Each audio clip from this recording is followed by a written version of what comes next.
ಎಷ್ಟು ಉದ್ದಟತನ ಇರಬೇಕು. ರಾಜ್ಯಪಾಲರ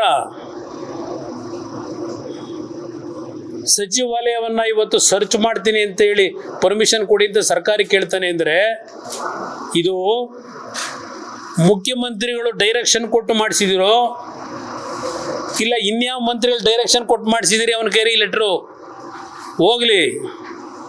ಈ ಚಂದ್ರಶೇಖರ್ ಬ್ಯಾಕ್ಗ್ರೌಂಡ್ ಗೊತ್ತಿದೆಯಾ ನಿಮಗೆ? ಈ ವ್ಯಕ್ತಿದು ನನಗೆ ಇದು ಯಾವಾಗ ಬಂತು, ನಾನು ಅಷ್ಟು ಸುಲಭ ಕೂರನಲ್ಲ.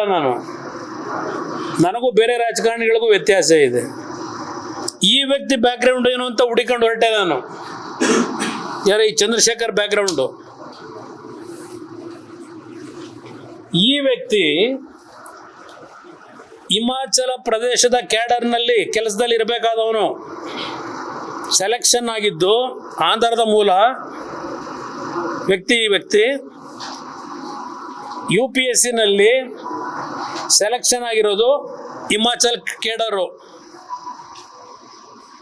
ಹಿಮಾಚಲದಲ್ಲಿ ಕೆಲಸ ಮಾಡಬೇಕಾದವನು ಇಲ್ಲಿಗೆ ಯಾಕೆ ಬಂದ ಅಂತ ಹೇಳಿ ಹುಡುಕೊಂಡು ಹೊರಟೆ ಅಲ್ಲ.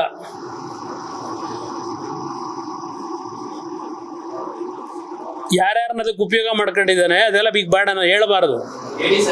ಅವೆಲ್ಲ ಹೇಳೋಕ್ಕಾಗಲ್ಲ. ಅವೆಲ್ಲ ಬಂದಿರೋದು ಹೇಳ್ತಾ ಇದ್ದೀನಿ ಅಷ್ಟೇ.